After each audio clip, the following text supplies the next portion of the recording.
Bandung batal jadi ibu kota Hindia Belanda karena depresi besar. Pada awal abad ke-20, ibu kota Hindia Belanda hendak dipindahkan ke Bandung karena Batavia dinilai buruk secara kesehatan dan militer. Tirto.id, Batavia punya masalah lingkungan yang parah pada abad ke-18. Sanitasi dan sistem drainasenya sangat buruk. Pelbagai penyakit mematikan seperti malaria, disentri, dan kolera merebak. Angka kematian meningkat sampai julukan Ratu dari Timur yang sempat disandang Batavia kerap diplesetkan menjadi kuburan dari Timur. Tahun 1795, tingginya tingkat kematian membuat komplek permakaman di Kota Lama, yakni di Nieuwe Hollandse Kerk yang sekarang menjadi museum wayang, tidak muat lagi menampung jenazah baru. Pemerintah kolonial pun membuat kompleks permakaman baru di Kebon Jahe Kober. Buruknya kondisi kesehatan di Kota Lama Batavia mendorong Gubernur Jenderal Herman Willem Daendels, 1808-1811, memindahkan pusat pemerintahan dan militer ke daerah Weltevreden atau daerah Gambir dan sekitarnya. Namun, situasi di wilayah ini pun kemudian beranjak memburuk. Warsa 1916, Hendrik Frère Tilema, seorang ahli kesehatan lingkungan yang berdinas di Semarang, menulis studi tentang buruknya kondisi kesehatan kota-kota di pesisir utara Jawa, termasuk Batavia. Umumnya kota-kota pelabuhan udaranya panas, tidak sehat, mudah terjangkit wabah. Hawa tidak nyaman, mengakibatkan orang cepat lelah, semangat kerja menurun, tulis Haryoto Kunto dalam Wajah Bandoeng Tempo Dulu, 2014, mengamini hasil kajian Tilema. Ia kemudian mengusulkan kepada Gubernur Jenderal Johan Paul van Limburg Stirum, 1916 hingga 1921, untuk memindahkan ibu kota Hindia Belanda ke daerah pergunungan yang sejuk. Dari sejumlah daerah yang masuk daftar nominasi, terpilihlah kota Bandung. Seperti diungkapkan seorang penulis dalam Almanak for Bandoeng, 1920. Yang dikisahkan Kunto, Bandung adalah kota yang layak disebut sebagai tempat permukiman yang cantik dan paling sehat di Nusantara. Letak ketinggian kota lebih kurang 730 meter di atas permukaan laut, menyebabkan kotanya memiliki iklim udara yang segar nyaman. Daerah pegunungan Bandung pun secara topografi dinilai sangat strategis sebagai benteng alam yang kokoh untuk menangkal ancaman militer. Hal ini didasari juga oleh pengalaman pahit Belanda yang mengalami kekalahan telak dari pasukan Inggris yang dipimpin Lord Minto saat menyerang Batavia di permulaan abad ke-19. Setelah berhasil kembali merebut Jawa dari tangan Inggris, Belanda segera memindahkan pangkalan militernya ke daerah pedalaman yang tidak terlalu jauh dari ibu kota, yakni ke Cimahi, sebelah barat kota Bandung, pada tahun 1896. 2 tahun kemudian, Artillerie Constructie Winkel atau pabrik senjata yang sekarang menjadi perindustrian Angkatan Darat, Pindad, dipindahkan dari Surabaya ke Bandung di sisi sebelah timur kota, yakni daerah Kiara Condong. Untuk memperkuat pertahanan, Cimahi juga dihubungkan jalur kereta api dengan pusat pertahanan Belanda di Samudra Hindia, yaitu Cilacap, tulis Iwan Hermawan dalam Arkeologi Masa Kini, 2010. Saat Perang Dunia Pertama, 1914 hingga 1918, Belanda juga membangun beberapa benteng pertahanan di daerah sekitar Bandung, diantaranya sejumlah benteng di Pergunungan Sumedang. Fakta-fakta militer tersebut seolah menjadi tanda bahwa ibu kota Hindia Belanda memang akan dipindahkan ke Bandung sebelum usulan diajukan oleh Tilema. Pemindahan dan kegagalan. Pada 1920, gagasan Tilema mendapat dukungan dari Profesor Insinyur J. Klopper, Rektor Magnificus dari Bandoengse Technische Hogeschool, kampus yang baru didirikan, yang sekarang menjadi ITB. Pada tahun itu pula Gedung Sate atau dulu bernama Gedung Departemen Verkeer en Waterstaat, Departemen Transportasi, Pekerjaan Umum, dan Manajemen Air, mulai dibangun. Gedung itu akan dijadikan sebagai pusat pembangunan gedung-gedung departemen dan instansi pemerintah pusat, serta rumah para pegawainya. Menurut Haryoto Kunto dalam Wajah Bandoeng Tempo Dulu, 2014, pemindahan ibu kota ini disambut antusias oleh para pengusaha. Mereka sigap memindahkan kantor pusat dagangnya ke Bandung. Strevland, pemilik perusahaan Olie Fabrieken, tercatat sebagai pengusaha swasta pertama yang memindahkan kantor pusatnya ke Bandung, yakni ke Jalan Braga yang letaknya persis di samping jalur kereta api Bandung-Cicalengka. Kemudian berturut-turut menyusul perusahaan asing, Baldwin Locomotive Works, Rhein LB Union, Siemens Kuckertwerke, Siemens & Halske, Diekerhoff & Widman, dan masih beberapa perusahaan internasional lainnya yang diboyong ke Bandung, tulis Kunto.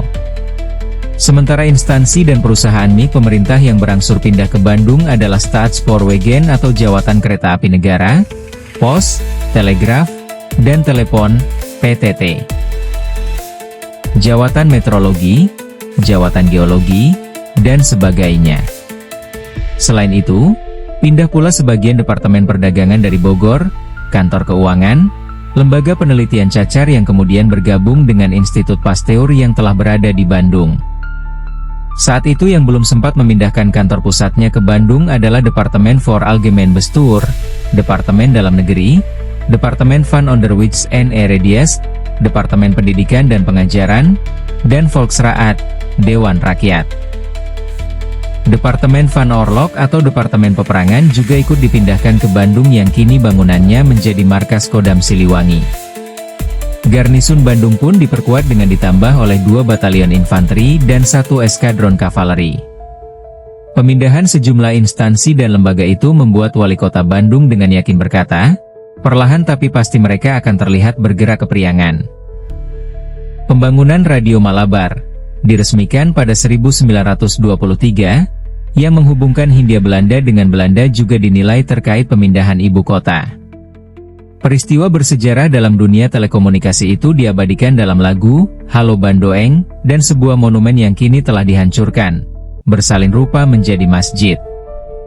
Memasuki tahun 1929, depresi besar melanda dunia dan berdampak pada perekonomian Hindia Belanda. Proyek pemindahan ibu kota pun dihentikan. Pecahnya Perang Dunia Kedua membuat rencana pemindahan ibu kota Hindia Belanda semakin terlupakan. Pendudukan Jepang, proklamasi, dan revolusi memaksa Belanda mesti hengkang dari tanah jajahannya setelah pengakuan kedaulatan pada 1949. Kini, setelah berabad-abad mewarisi ibu kota tinggalan kolonial, Indonesia hendak memulai langkah baru. Sebuah ibu kota di timur Kalimantan, yang tengah subur sebagai bahan perdebatan.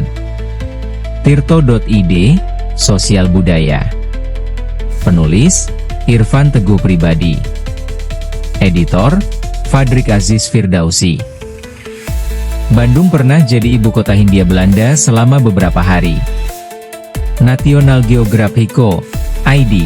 Setelah Inggris meninggalkan Pulau Jawa, kedudukan daerah Priangan yang subur dan makmur semakin penting bagi perekonomian pemerintah kolonial.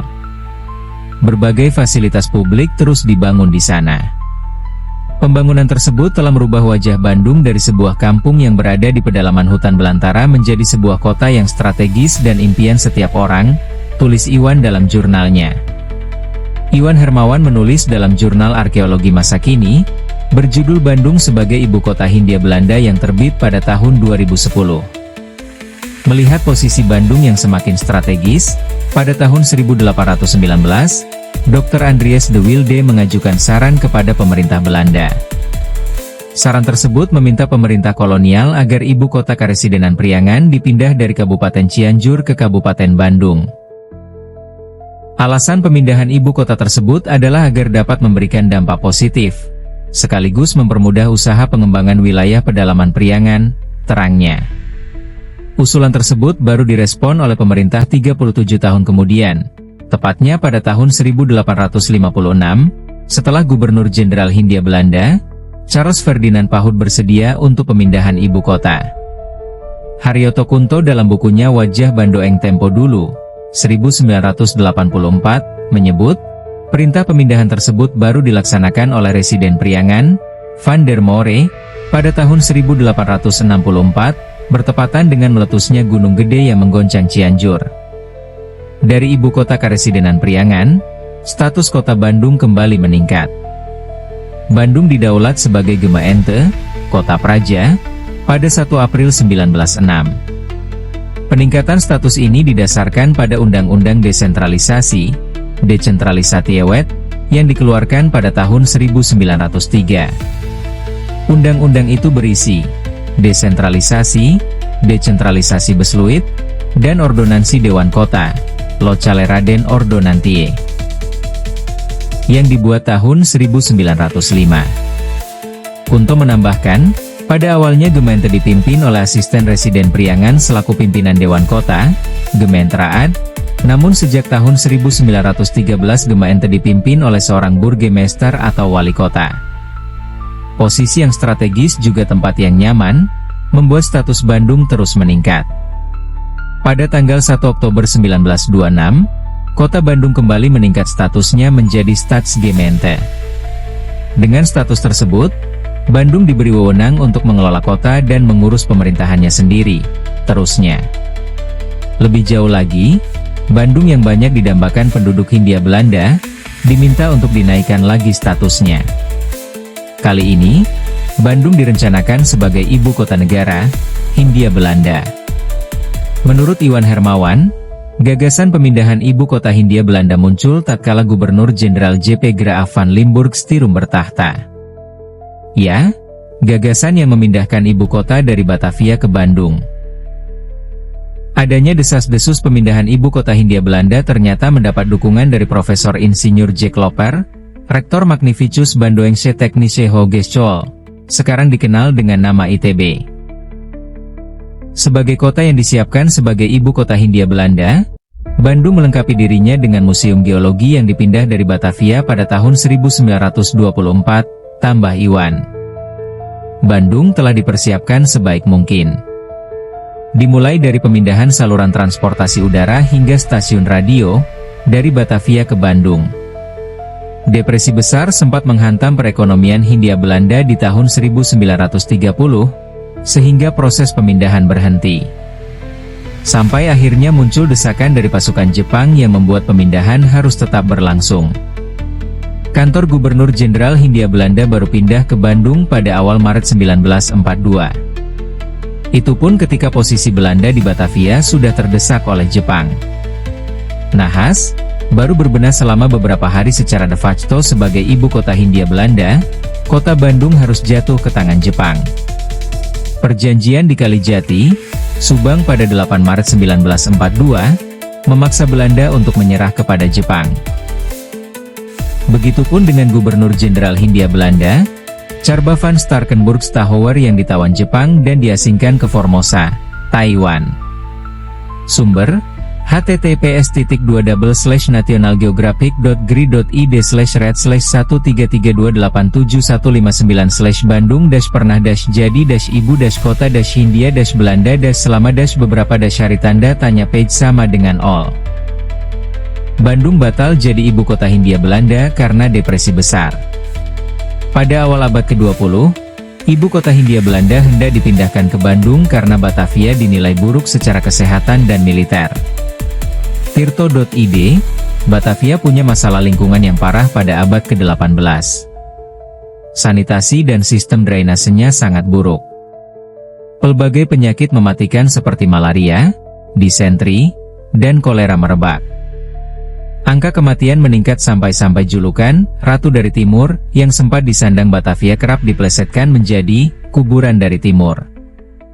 Tahun 1795, tingginya tingkat kematian membuat komplek permakaman di Kota Lama, yakni di Nieuwe Hollandse Kerk yang sekarang menjadi museum wayang, tidak muat lagi menampung jenazah baru.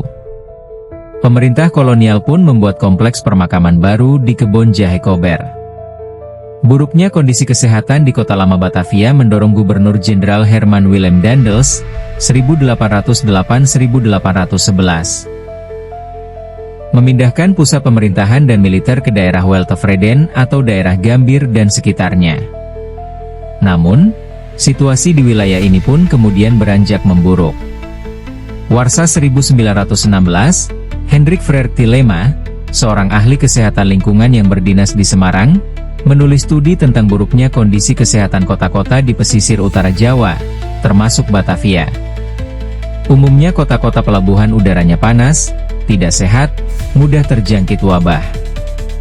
Hawa tidak nyaman, mengakibatkan orang cepat lelah, semangat kerja menurun, tulis Haryoto Kunto dalam Wajah Bandoeng Tempo Dulu, 2014, mengamini hasil kajian Tilema.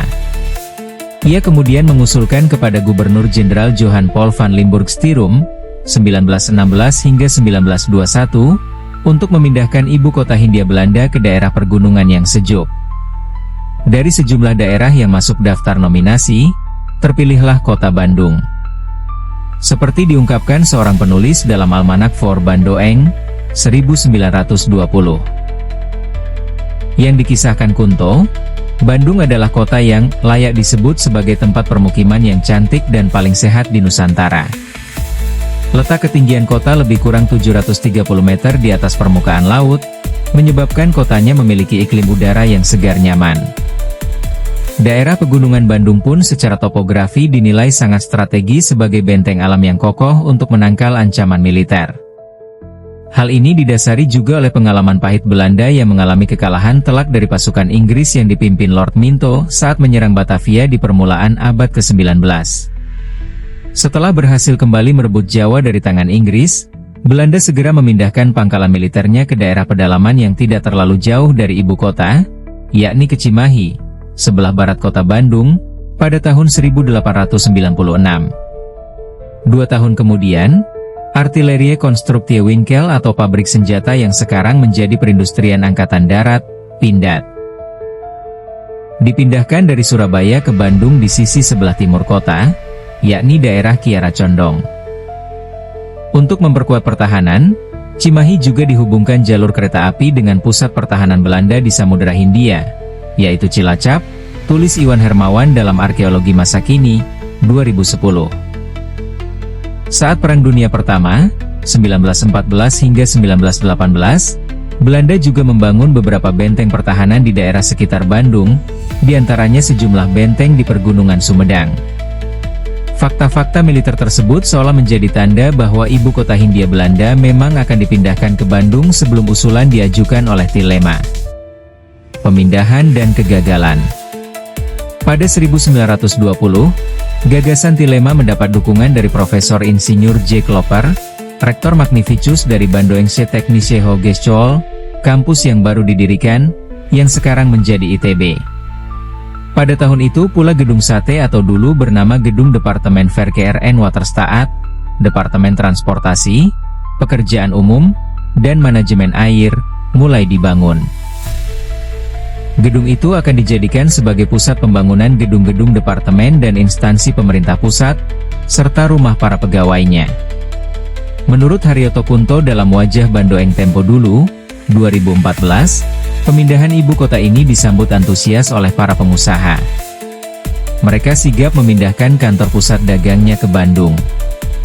Streflan, pemilik perusahaan Olie Fabrieken, tercatat sebagai pengusaha swasta pertama yang memindahkan kantor pusatnya ke Bandung, yakni ke Jalan Braga yang letaknya persis di samping jalur kereta api Bandung-Cicalengka. Kemudian berturut-turut menyusul perusahaan asing, Baldwin Locomotive Works, Rhein LB Union, Siemens Kuckertwerke, Siemens & Halske, Diekerhoff & Widman, dan masih beberapa perusahaan internasional lainnya yang diboyong ke Bandung, tulis Kunto. Sementara instansi dan perusahaan MIG pemerintah yang berangsur pindah ke Bandung adalah Staatspoorwegen atau Jawatan Kereta Api Negara, Pos, Telegraf, dan Telepon, PTT. Jawatan Meteorologi, Jawatan Geologi, dan sebagainya. Selain itu, pindah pula sebagian Departemen Perdagangan dari Bogor, Kantor Keuangan, Lembaga Penelitian Cacar yang kemudian bergabung dengan Institut Pasteur yang telah berada di Bandung. Saat itu yang belum sempat memindahkan kantor pusatnya ke Bandung adalah Departemen voor Algemeen Bestuur, Departemen Dalam Negeri, Departemen van Onderwijs en Eredienst, Departemen Pendidikan dan Pengajaran, dan Volksraad, Dewan Rakyat. Departemen Van Oorlog atau Departemen Peperangan juga ikut dipindahkan ke Bandung yang kini bangunannya menjadi markas Kodam Siliwangi. Garnisun Bandung pun diperkuat dengan ditambah oleh 2 batalion infanteri dan 1 eskadron kavaleri. Pemindahan sejumlah instansi dan lembaga itu membuat wali kota Bandung dengan yakin berkata, perlahan tapi pasti mereka akan terlihat bergerak kepriangan. Pembangunan Radio Malabar diresmikan pada 1923, yang menghubungkan Hindia Belanda dengan Belanda juga dinilai terkait pemindahan ibu kota. Peristiwa bersejarah dalam dunia telekomunikasi itu diabadikan dalam lagu Halo Bandoeng, dan sebuah monumen yang kini telah dihancurkan, bersalin rupa menjadi masjid. Memasuki tahun 1929, depresi besar melanda dunia dan berdampak pada perekonomian Hindia Belanda. Proyek pemindahan ibu kota pun dihentikan. Pecahnya Perang Dunia Kedua membuat rencana pemindahan ibu kota Hindia Belanda semakin terlupakan. Pendudukan Jepang, proklamasi, dan revolusi memaksa Belanda mesti hengkang dari tanah jajahannya setelah pengakuan kedaulatan pada 1949. Kini, setelah berabad-abad mewarisi ibu kota tinggalan kolonial, Indonesia hendak memulai langkah baru, sebuah ibu kota di timur Kalimantan, yang tengah subur sebagai bahan perdebatan. Tirto.id, Sosial Budaya. Penulis, Irfan Teguh Pribadi. Editor, Fadrik Aziz Firdausi. Bandung pernah jadi ibu kota Hindia Belanda selama beberapa hari. National Geographic ID. Setelah Inggris meninggalkan Pulau Jawa, kedudukan daerah Priangan yang subur dan makmur semakin penting bagi perekonomian pemerintah kolonial. Berbagai fasilitas publik terus dibangun di sana. Pembangunan tersebut telah merubah wajah Bandung dari sebuah kampung yang berada di pedalaman hutan belantara menjadi sebuah kota yang strategis dan impian setiap orang, tulis Iwan dalam jurnalnya. Iwan Hermawan menulis dalam jurnal arkeologi masa kini, berjudul Bandung sebagai Ibu Kota Hindia Belanda yang terbit pada tahun 2010. Melihat posisi Bandung yang semakin strategis, pada tahun 1819, Dr. Andries de Wilde mengajukan saran kepada pemerintah Belanda. Saran tersebut meminta pemerintah kolonial agar ibu kota Karesidenan Priangan dipindah dari Kabupaten Cianjur ke Kabupaten Bandung. Alasan pemindahan ibu kota tersebut adalah agar dapat memberikan dampak positif, sekaligus mempermudah usaha pengembangan wilayah pedalaman Priangan, terangnya. Usulan tersebut baru direspon oleh pemerintah 37 tahun kemudian, tepatnya pada tahun 1856, setelah Gubernur Jenderal Hindia Belanda, Charles Ferdinand Pahud bersedia untuk pemindahan ibu kota. Haryoto Kunto dalam bukunya Wajah Bandoeng Tempo Dulu, 1984, menyebut, perintah pemindahan tersebut baru dilaksanakan oleh Residen Priangan, Van der More, pada tahun 1864, bertepatan dengan meletusnya Gunung Gede yang menggoncang Cianjur. Dari ibu kota Karesidenan Priangan, status kota Bandung kembali meningkat. Bandung didaulat sebagai Gema Ente, kota praja, pada 1 April 1906. Peningkatan status ini didasarkan pada Undang-Undang Desentralisasi, Decentralisatiewet, yang dikeluarkan pada tahun 1903. Undang-undang itu berisi desentralisasi, decentralisasi Besluit, dan ordonansi Dewan Kota, Locale-Raden Ordonantie, yang dibuat tahun 1905. Kunto menambahkan, pada awalnya Gemeente dipimpin oleh asisten Residen Priangan selaku pimpinan Dewan Kota, Gementraad, namun sejak tahun 1913 Gemeente dipimpin oleh seorang burgemeester atau wali kota. Posisi yang strategis juga tempat yang nyaman, membuat status Bandung terus meningkat. Pada tanggal 1 Oktober 1926, kota Bandung kembali meningkat statusnya menjadi Staatsgemeente. Dengan status tersebut, Bandung diberi wewenang untuk mengelola kota dan mengurus pemerintahannya sendiri, terusnya. Lebih jauh lagi, Bandung yang banyak didambakan penduduk Hindia Belanda, diminta untuk dinaikkan lagi statusnya. Kali ini, Bandung direncanakan sebagai ibu kota negara, Hindia Belanda.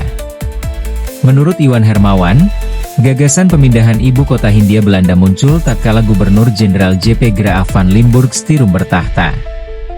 Ya, gagasan yang memindahkan ibu kota dari Batavia ke Bandung.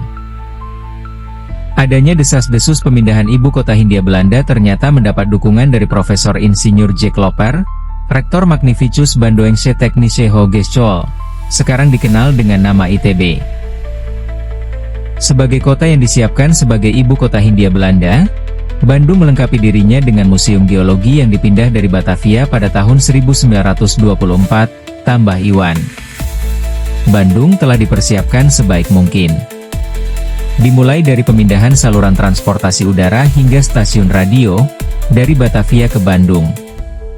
Depresi besar sempat menghantam perekonomian Hindia Belanda di tahun 1930, sehingga proses pemindahan berhenti. Sampai akhirnya muncul desakan dari pasukan Jepang yang membuat pemindahan harus tetap berlangsung. Kantor Gubernur Jenderal Hindia Belanda baru pindah ke Bandung pada awal Maret 1942. Itu pun ketika posisi Belanda di Batavia sudah terdesak oleh Jepang. Nahas, baru berbenah selama beberapa hari secara de facto sebagai ibu kota Hindia Belanda, kota Bandung harus jatuh ke tangan Jepang. Perjanjian di Kalijati, Subang pada 8 Maret 1942, memaksa Belanda untuk menyerah kepada Jepang. Begitupun dengan Gubernur Jenderal Hindia Belanda, Carba van Starkenburg-Stachouwer yang ditawan Jepang dan diasingkan ke Formosa, Taiwan.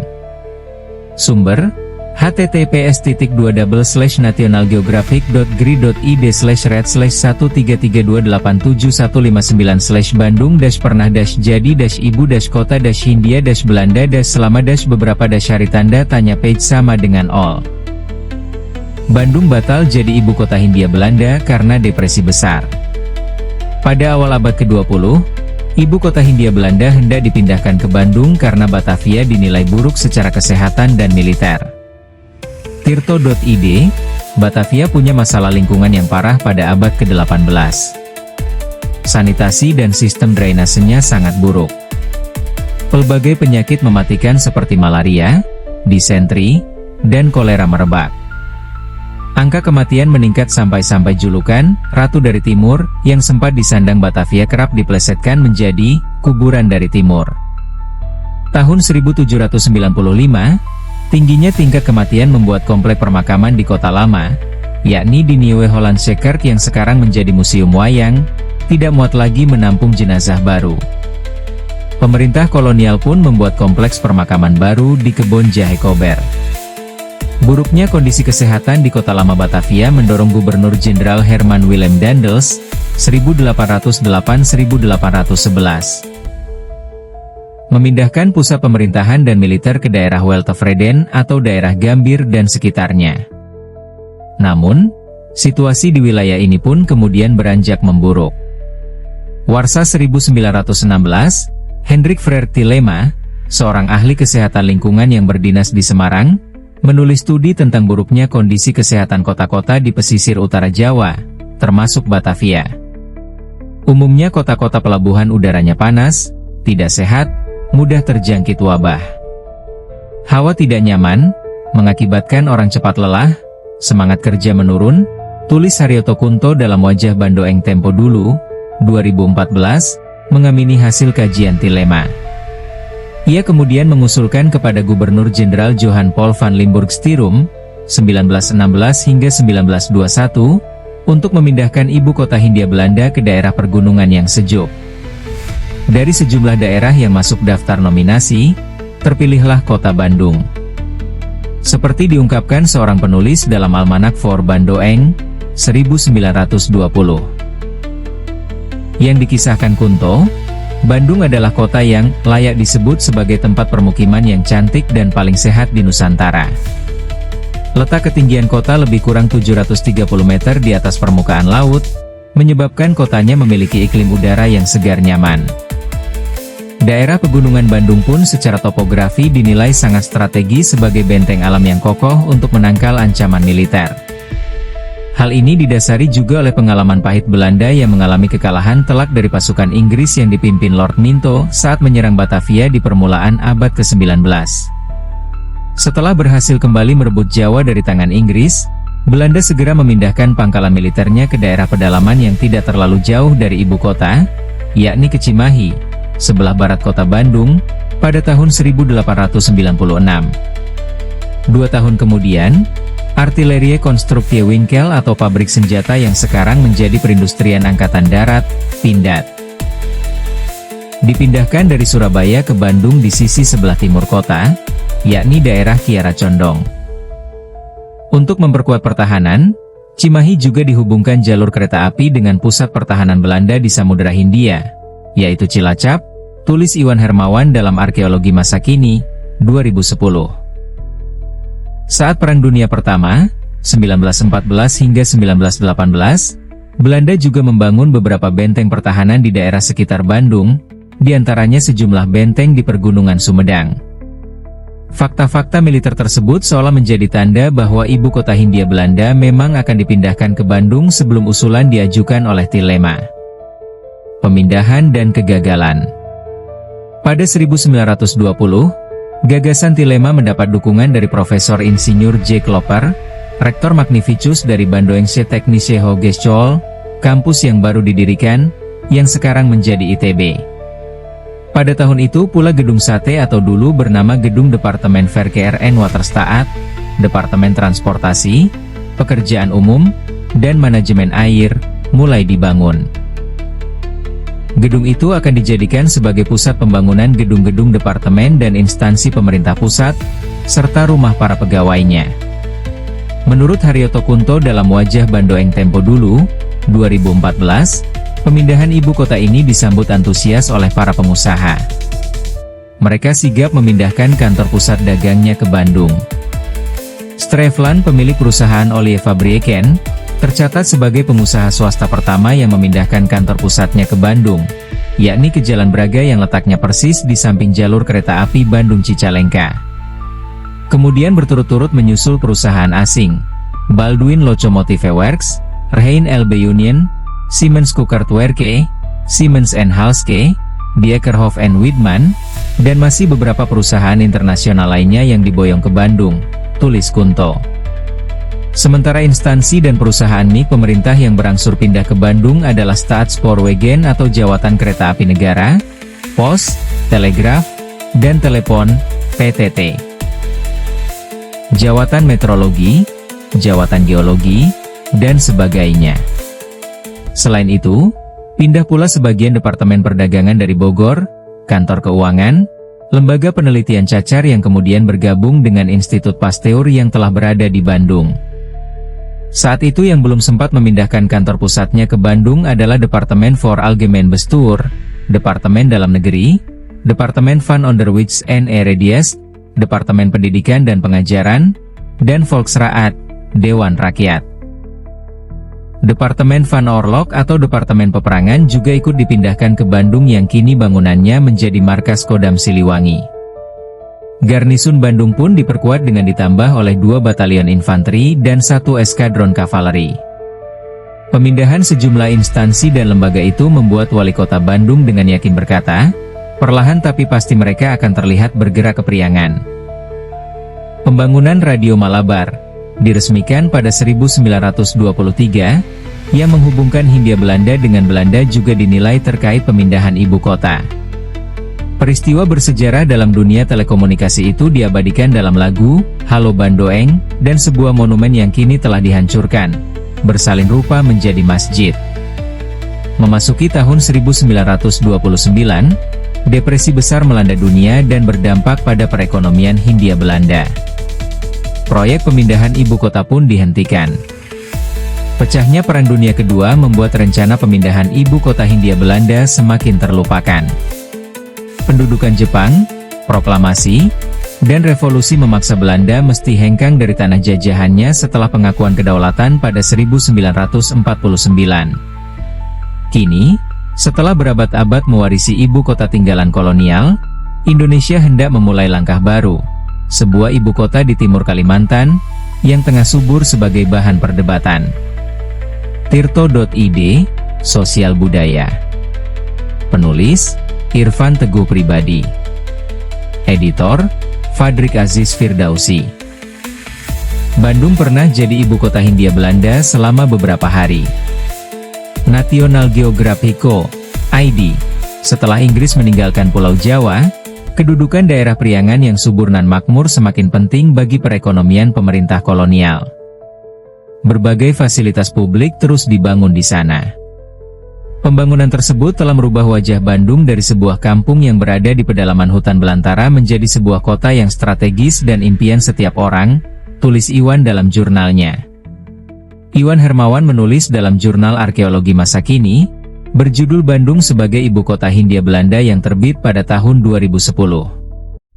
Melihat posisi Bandung yang semakin strategis, pada tahun 1819, Dr. Andries de Wilde mengajukan saran kepada pemerintah Belanda. Saran tersebut meminta pemerintah kolonial agar ibu kota Karesidenan Priangan dipindah dari Kabupaten Cianjur ke Kabupaten Bandung. Alasan pemindahan ibu kota tersebut adalah agar dapat memberikan dampak positif, sekaligus mempermudah usaha pengembangan wilayah pedalaman Priangan, terangnya. Usulan tersebut baru direspon oleh pemerintah 37 tahun kemudian, tepatnya pada tahun 1856, setelah Gubernur Jenderal Hindia Belanda, Charles Ferdinand Pahud bersedia untuk pemindahan ibu kota. Haryoto Kunto dalam bukunya Wajah Bandoeng Tempo Dulu, 1984, menyebut, perintah pemindahan tersebut baru dilaksanakan oleh Residen Priangan, Van der More, pada tahun 1864, bertepatan dengan meletusnya Gunung Gede yang menggoncang Cianjur. Dari ibu kota Karesidenan Priangan, status kota Bandung kembali meningkat. Bandung didaulat sebagai Gemeente, Kota Praja, pada 1 April 1906. Peningkatan status ini didasarkan pada Undang-Undang Desentralisasi, Decentralisatiewet, yang dikeluarkan pada tahun 1903.